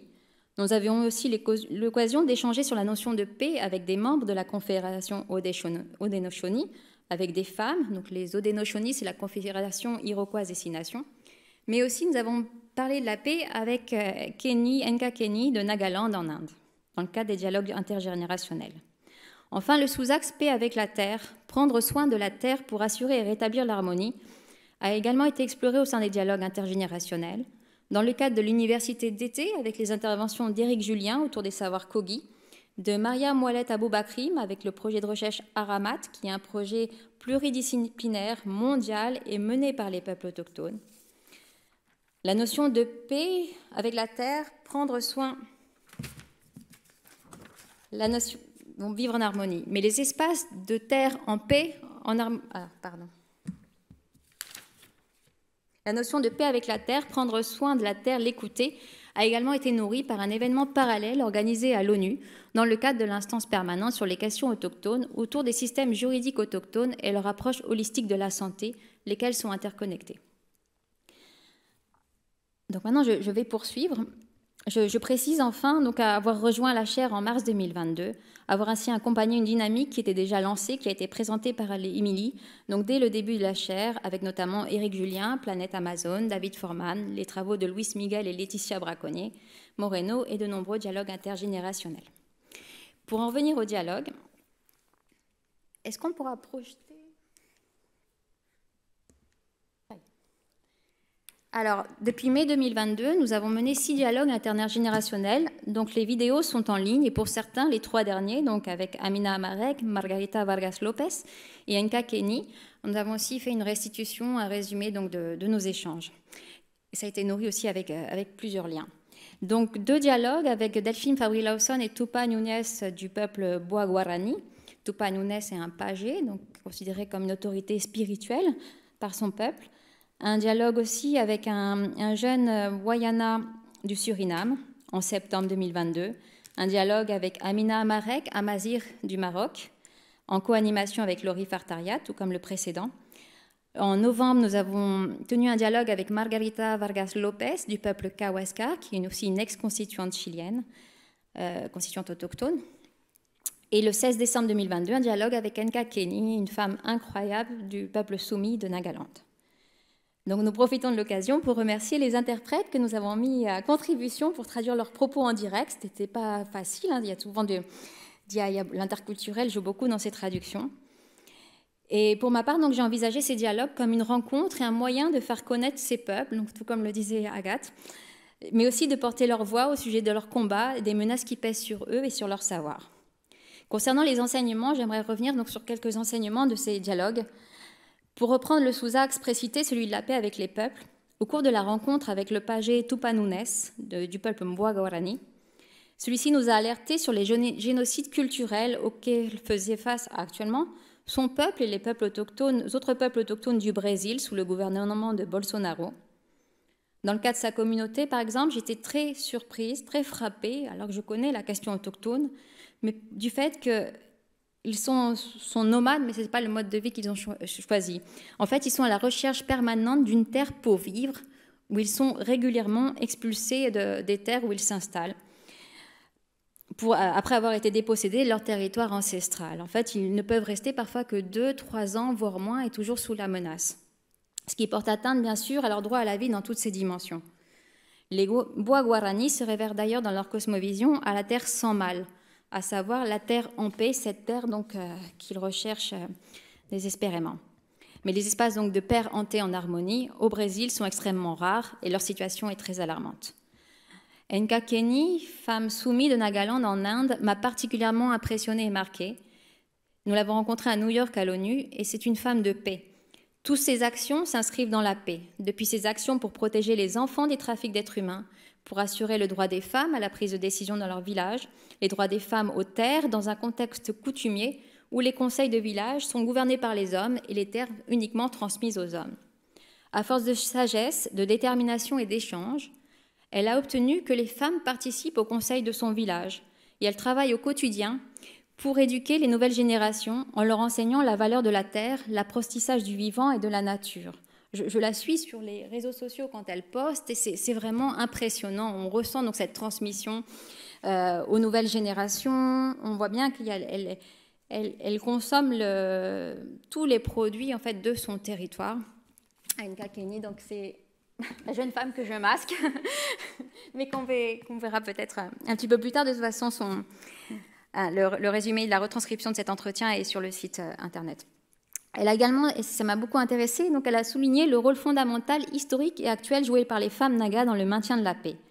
Elle explique notamment, par rapport à ce concept, elle dit « Nous, on n'a pas ce concept de paix, mais notre peuple croit au concept d'amitié, d'harmonie, dans la non-violence, et ces principes sont utilisés dans la résolution des conflits. » À cet égard, elle incite sur l'importance du rôle des femmes pour la préservation de la paix, et ce n'est pas la première, j'ai eu le même dialogue, mais presque identique dans les citations avec les femmes Haudenosaunee dernièrement à Genève.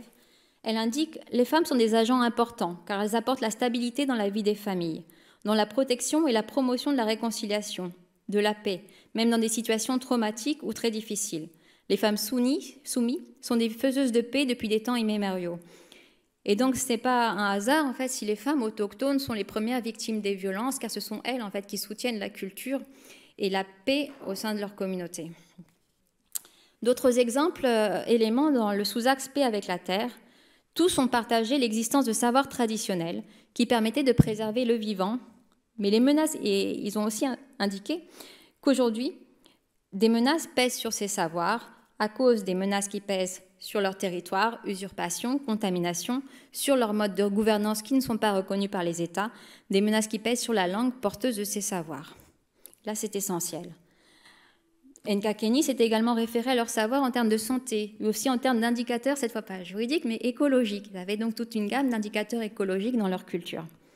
Bien que ces savoirs sont en érosion, dans le cas de Nkakeni, ils se transmettent et se pratiquent encore parce qu'ils ont encore un mode d'autogouvernance qui est respecté par l'État indien et parce qu'ils ont encore un droit aux terres. En l'absence de droit aux terres, il n'y a plus de transmission de ces savoirs.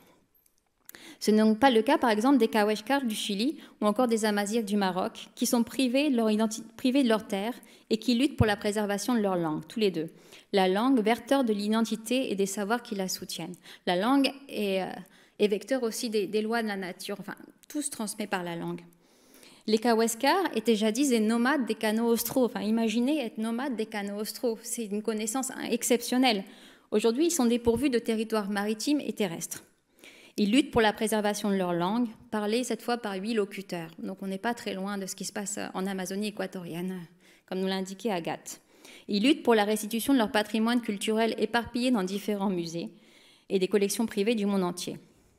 Donc ce dialogue avec Margarita Vargas Lopez, Kaweshkar, a été retranscrit aussi sur le site de la chaire. Il y a beaucoup de liens avec des éléments sur les os humains ont été emmenés donc des Kaweshkar, mais aussi sur des chants Kaweshkar recueillis par le linguiste Christos Cléris, des liens sur leur plaidoyer auprès de la Convention constituante pour la protection des langues autochtones, et aussi des images du commandant Cousteau chez sa famille, alors qu'elle n'avait alors que 5 ans.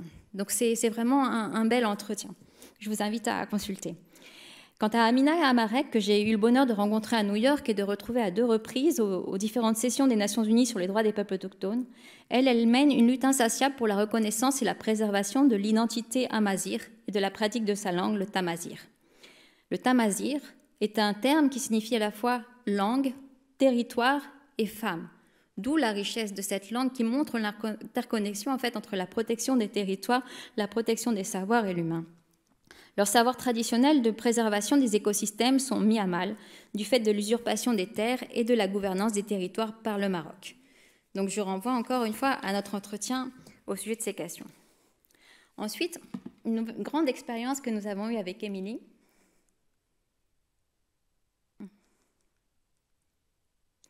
C'était au sein de l'instance des Nations Unies sur les questions autochtones. Donc, l'instance permanente des Nations Unies sur les questions autochtones est un organe consultatif d'ECOSOC qui a été fondé en 2000 et qui traite donc des questions autochtones, qui siège à New York et qui se réunit pour une session de 10 jours en général thématique chaque année au mois d'avril.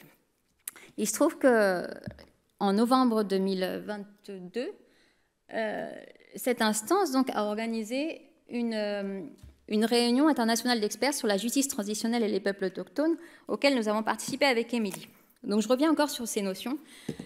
Justice transitionnelle et peuples autochtones. Victimes des violences coloniales non encore réparées, les peuples autochtones sont également impliqués dans des conflits armés qui touchent leur territoire. Ce sont de doubles victimes Ce sont les victimes déjà de tout l'impact colonial, où il y a eu une méconnaissance de leurs droits, puis une nouvelle victime en tant que victime d'un conflit. Ce sont souvent des victimes invisibilisées, aux prises à partie en raison de leur identité autochtone. Donc de ce fait, il est très important, et c'est pour ça que la justice transitionnelle s'intéresse spécifiquement aux droits des peuples autochtones. Cela fait que 2 décennies que des mécanismes de justice transitionnelle s'intéressent progressivement et de manière très incomplète ou encore inappropriée à la situation des peuples autochtones pour restituer la vérité, rendre la justice, réparer les dommages subis et garantir la non-répétition des violences du passé. Bien souvent, les victimes autochtones ne sont pas écoutées, les mécanismes de réparation ne sont pas culturellement appropriés et les garanties de non-répétition ne sont pas mises en œuvre. Donc avec Émilie, en novembre 2022, nous avons eu l'honneur d'être accrédités pour participer à une réunion d'experts de l'ONU, de l'instance permanente sur les questions autochtones, sur le thème « Vérité, justice transitionnelle et mécanismes de réconciliation ». Cette rencontre, donc, qui s'est tenue au siège de la Commission économique pour l'Amérique latine et des Caraïbes, à Santiago, réunissait des membres de l'instance permanente sur les questions autochtones, des experts autochtones et non autochtones de la justice transitionnelle, des membres du système de l'ONU et des représentants de peuples autochtones du Chili, des représentants aussi d'institutions chiliennes de protection des droits de l'homme et des peuples autochtones, ainsi que des universitaires. Je pense que nous étions les seuls à avoir traversé l'océan, donc c'était un grand honneur. D'habitude, ces réunions sont à huis clos entre experts. Cette fois, elle était ouverte aux observateurs internationaux, donc nous sommes intervenus en tant qu'observateurs. Les experts autochtones et non autochtones invités ont partagé leurs expériences et analyses autour donc, de la question du règlement des conflits, vérité, justice transitionnelle et système des Nations Unies. Quels sont les obstacles à la participation des peuples autochtones au processus de justice transitionnelle? Quels sont les enseignements tirés des travaux menés par les peuples autochtones et avec eux? Quelles sont les normes possibles et politiques de résolution des conflits, de vérité, de justice transitionnelle et réconciliation? Et enfin, en groupe de travail, nous avons réfléchi aux stratégies à mettre en place pour dépasser les obstacles et les défis qui se présentent dans les processus de justice transitionnelle qui impliquent les peuples autochtones. Avec Émilie, donc c'était une session très, très privée. Vous voyez quelques représentations donc des personnes qui participaient à cet événement, sauf la dernière image était préalable à cette rencontre. Nous avons été conviés par une organisation mapuche pour les rencontrer à Santiago. Donc nous avons eu le privilège aussi de présenter 4 contributions orales et écrites avec Émilie. Émilie sur l'éducation du futur et la nécessité d'enseigner l'histoire et de la colonisation vue du côté des peuples autochtones, donc une décolonisation de l'histoire et de l'éducation.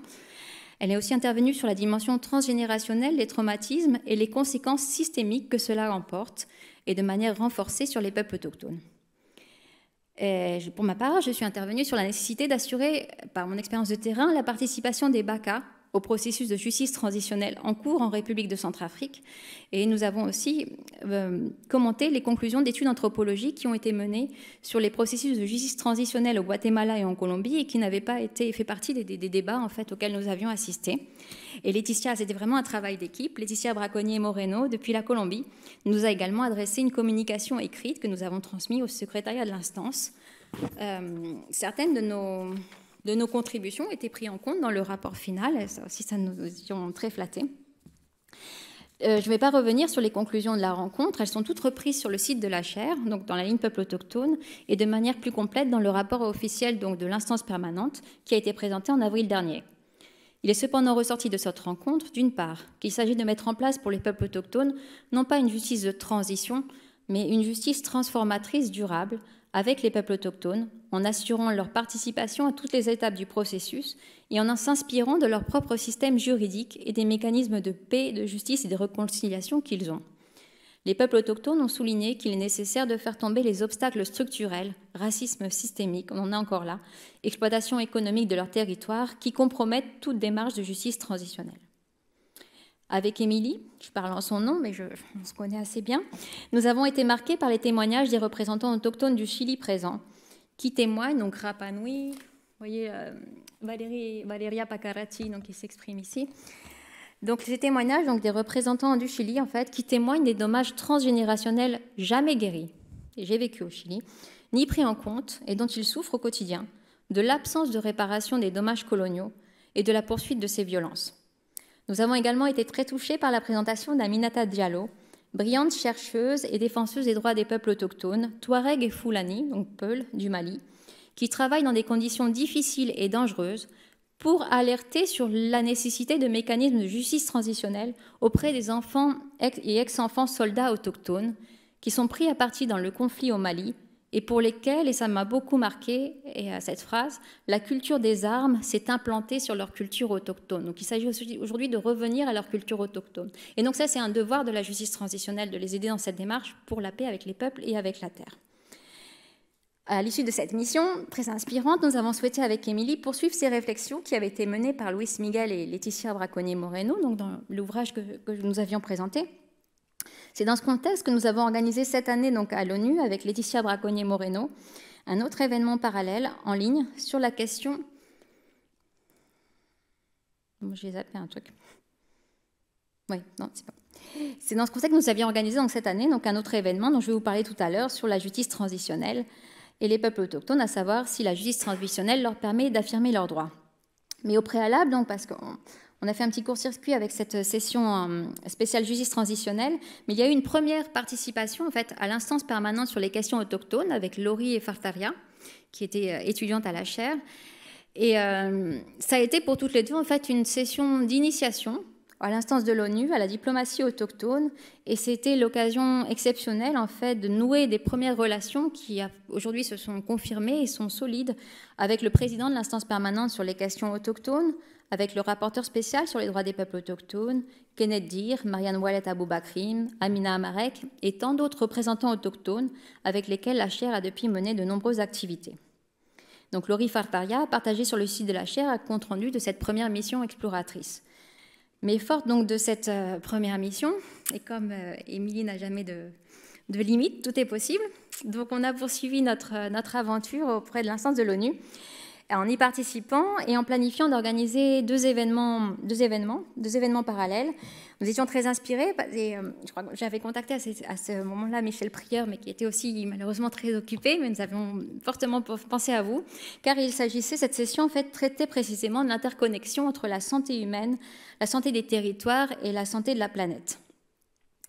Donc avec Laetitia, nous avons en premier lieu planifié en lien avec donc, cette session précédente à Santiago de l'instance permanente, un événement parallèle sur la justice transitionnelle et les peuples autochtones pour analyser dans quelle mesure la justice transitionnelle leur permet d'affirmer ou de séculariser leurs droits.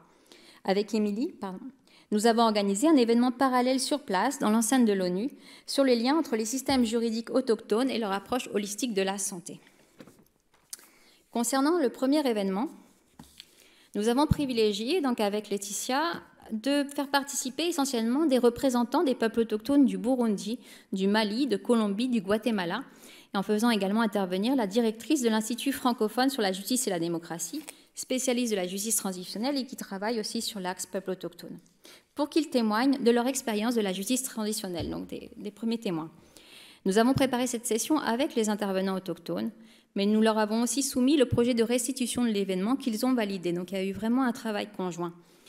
La magistrate que vous voyez ici sur la photo, donc c'est une magistrate Arhuaco, Belkis Izquierdo Torres, vice-présidente de la justice spéciale pour la paix de Colombie.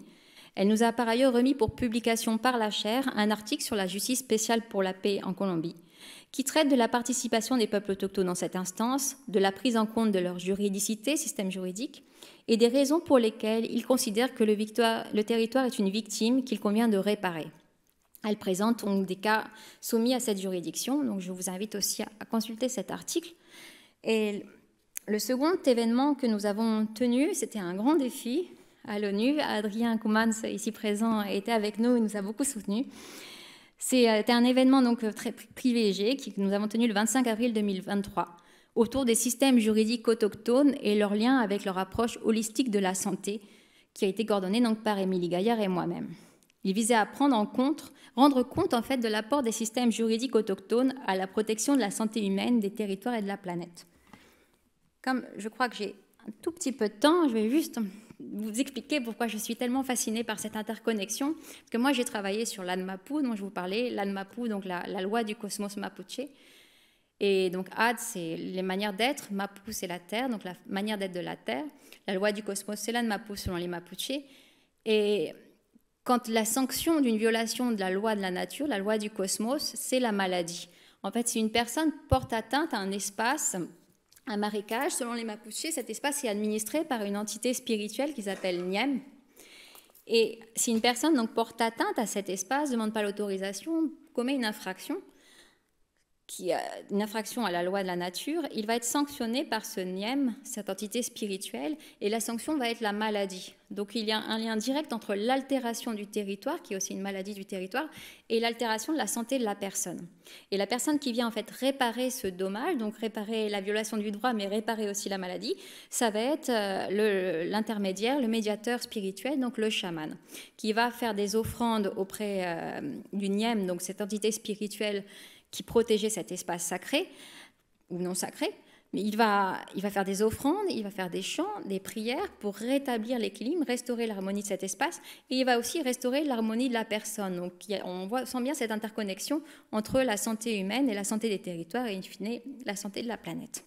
Donc cet événement parallèle me tenait particulièrement à cœur. C'était l'occasion donc d'évoquer les systèmes juridiques autochtones et de montrer leur importance, que, comme je vous le disais, bien souvent on veut protéger les valeurs, les savoirs traditionnels des peuples autochtones sans reconnaître en fait leur propre système juridique ou système de gouvernance. L'un ne va pas sans l'autre. Donc à cette occasion, Curtis Suniga du Lenape Center nous a fait l'honneur d'ouvrir cet événement avec une reconnaissance du territoire Lenape-Hawking en langue Lenape. La première fois donc une telle reconnaissance Lenape était réalisée à l'ONU en langue Lenape. Nous avons pu profiter des brillantes et inspirantes présentations des membres fondateurs du Lenape Center, donc Adrien Koumans, Joe Baker, mais aussi de Christopher Soudol, de Valeria Pacarati, représentante Rapa Nui, de Maria Violette Medina Quisque, représentante NASA de Colombie, d'Andrea Kelly de l'Agence australienne autochtone et de Nicholas Robinson, donc coprésident de la chaire. Nous allons avoir ici maintenant, Maxime, un aperçu de cet événement magnifique avec une vidéo réalisée par Moussadak Sultan, qui était un étudiant invité de l'université de la chaire Normandie pour la paix, puis qui est resté soutenir la chaire avec différents documentaires. Donc l'événement sera prochainement en intégralité retransmis sur la chaîne YouTube de la chaire, après certains montages, en anglais, en français, en espagnol. Et sinon, je crois que je peux le lancer. Pardon.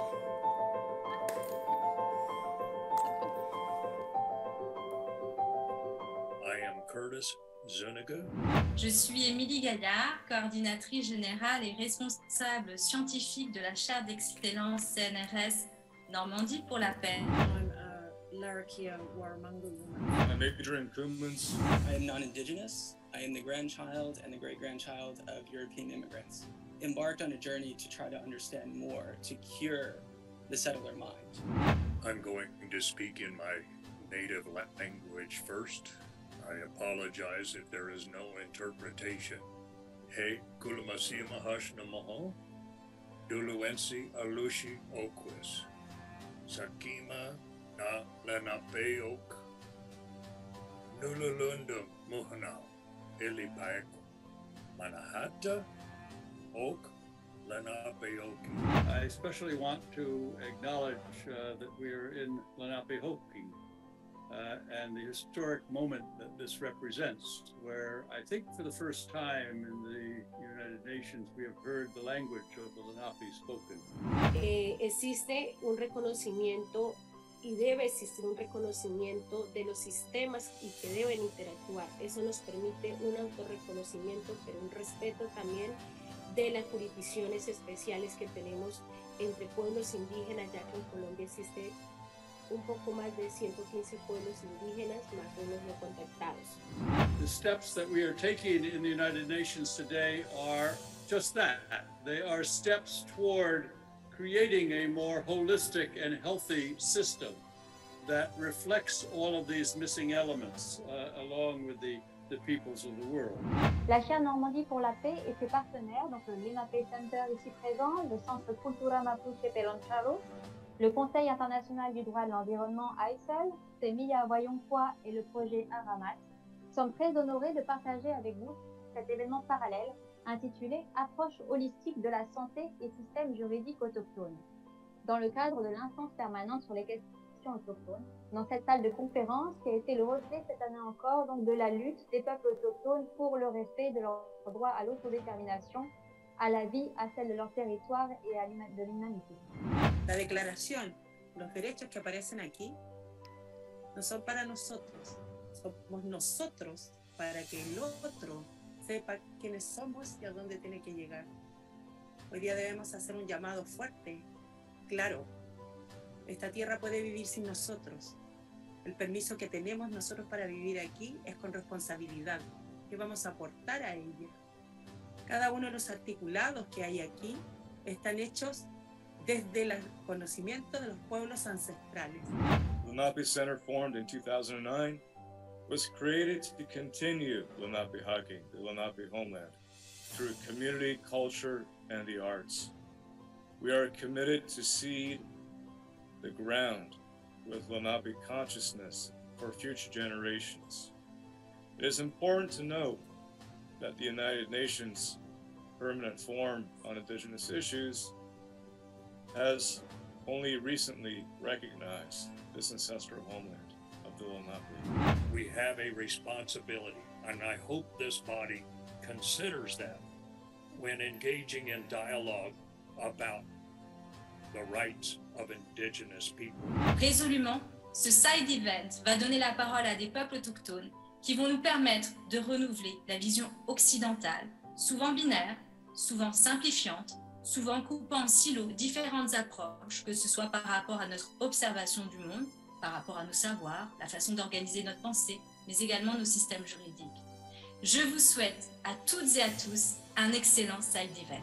Access to online counselling and support for elders, and our elders and protecting our elders in our community was really, really important through that process. Working hard is a natural principle.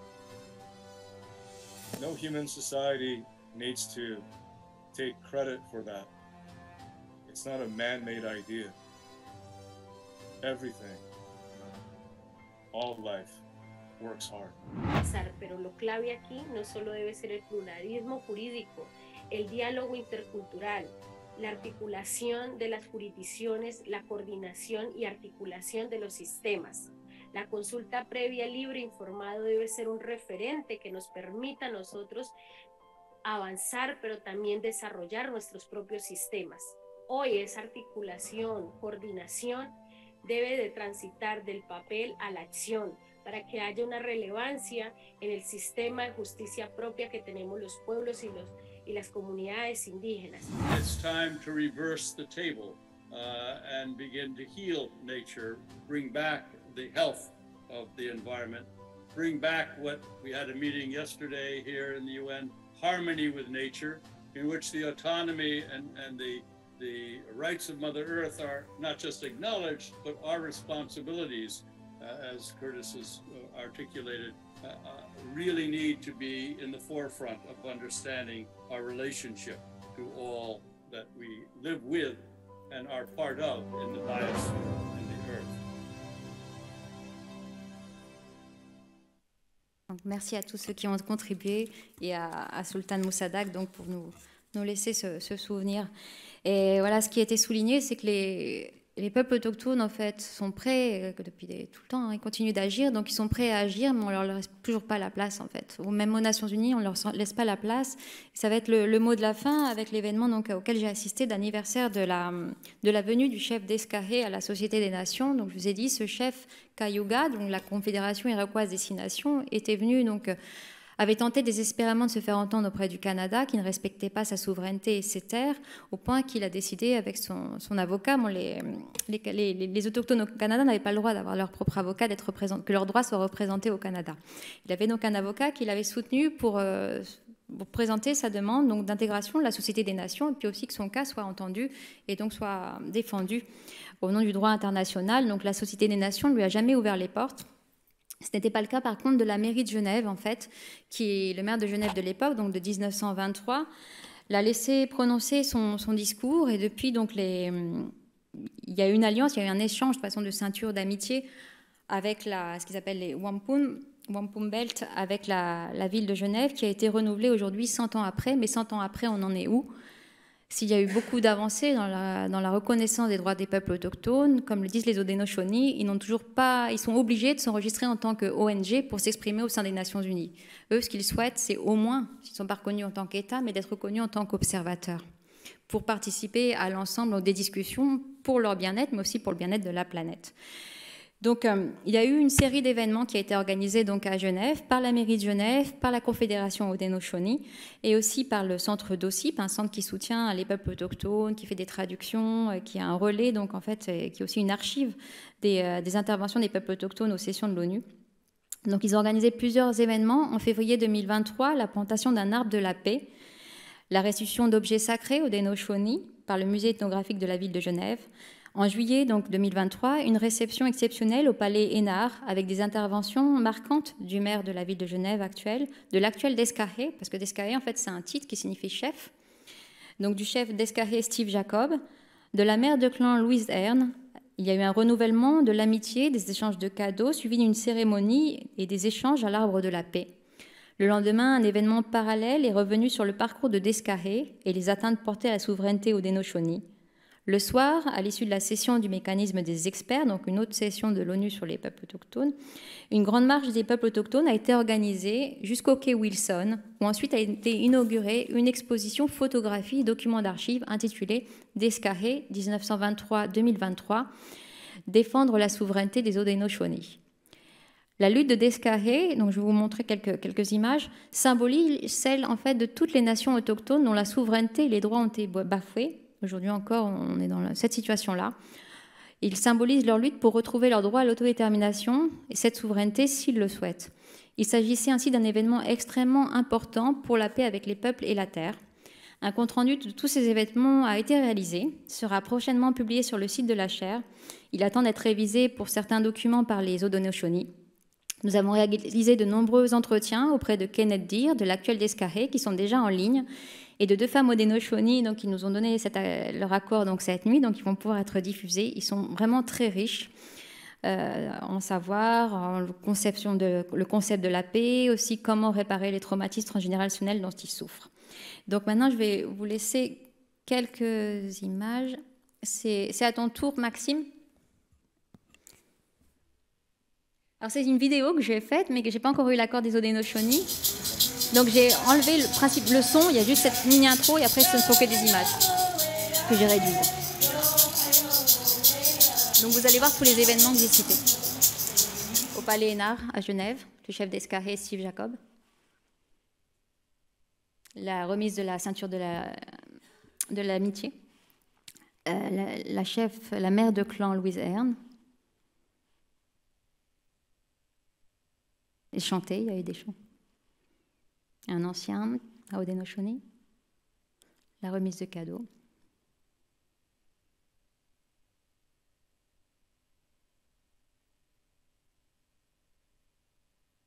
Donc un side event qui a été vraiment avec beaucoup d'informations faites par la directrice du centre culturel de Woodland, Heather George.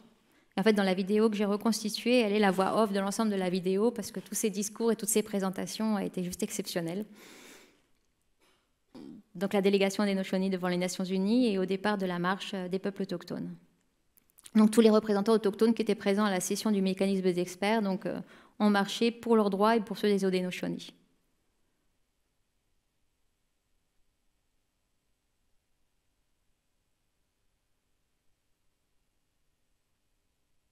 Et donc ils se rendaient au quai Wilson où a eu lieu cette exposition de photographie, vous voyez, le discours donc, de la directrice du centre culturel de Woodland, des membres de la Confédération.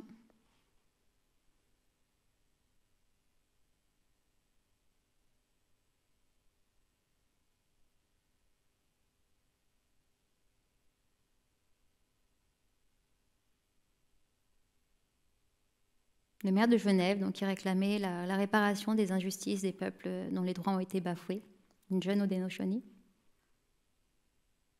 L'inauguration donc, de l'événement.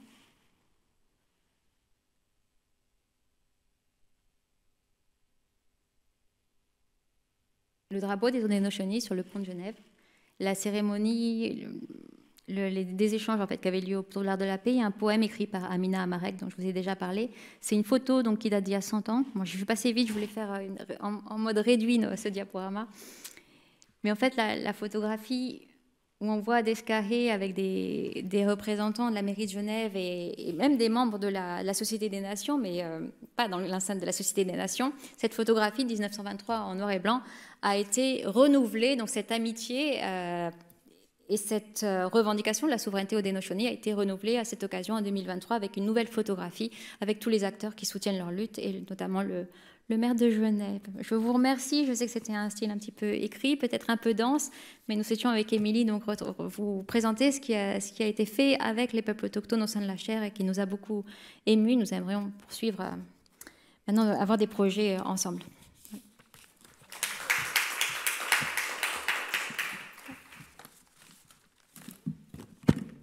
J'avais une diapo de la fin. Maxime?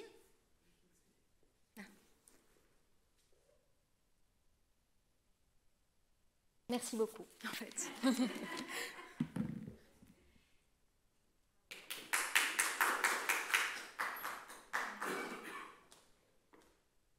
Eh bien, nous n'avons fait que 2 lignes sur 12.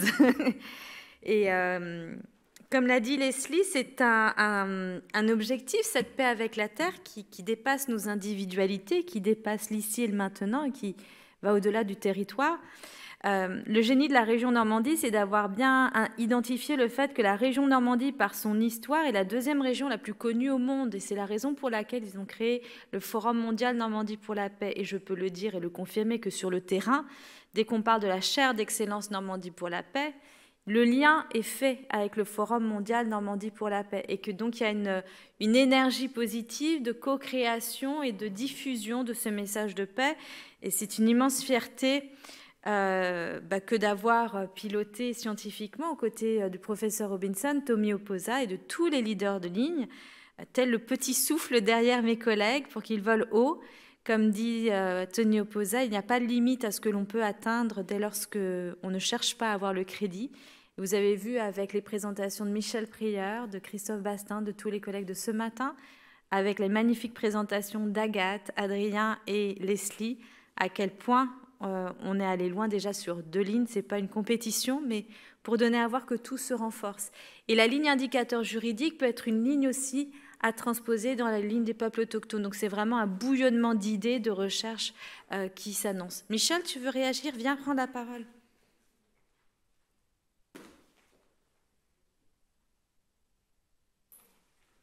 Non, juste pour donner un élément historique complémentaire à votre présentation, pour dire qu'il y a eu à la fin du XIXe siècle un Français qui était notaire en Dordogne, à Tourtoirac, et qui a décidé de partir en Amérique du Sud, en Argentine et au Chili, et qui s'est fait autoproclamer roi de Patagonie. Et donc le premier roi de Patagonie est un Français, Antoine de Tounens, qui était en Patagonie, qui avait été proclamé roi par les peuples mapuches. Et ce roi de Patagonie a rédigé une constitution qui est la première constitution des peuples mapuches, qui a été rédigée par un Français. Et après, il est revenu en France, il est mort, il est enterré à Tourtoirac, en Dordogne, à 30 km de chez moi. Et à chaque fois que j'ai des Chiliens ou des Argentins qui viennent me voir, je les emmène sur la tombe du roi de Patagonie, parce qu'à l'école, en Argentine et au Chili, il y a un chapitre sur le roi français de Patagonie, considéré un peu comme un fou, mais qui fait partie de l'histoire de l'Argentine et du Chili.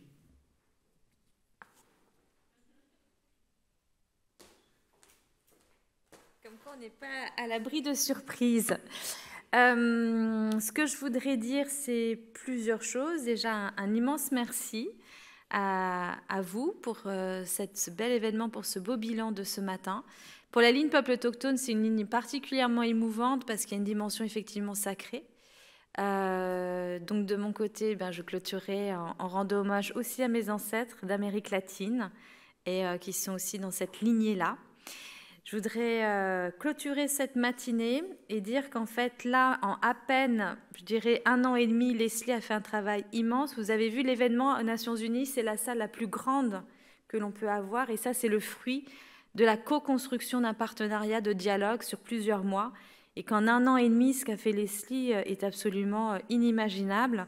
Et effectivement, il y en aurait pour des années. Donc moi, je vous souhaite du fond du cœur à toutes et à tous de voler très haut, très loin. Et très prière que la chaire Normandie pour la paix ait été un vivier de bonnes énergies et de possibilités.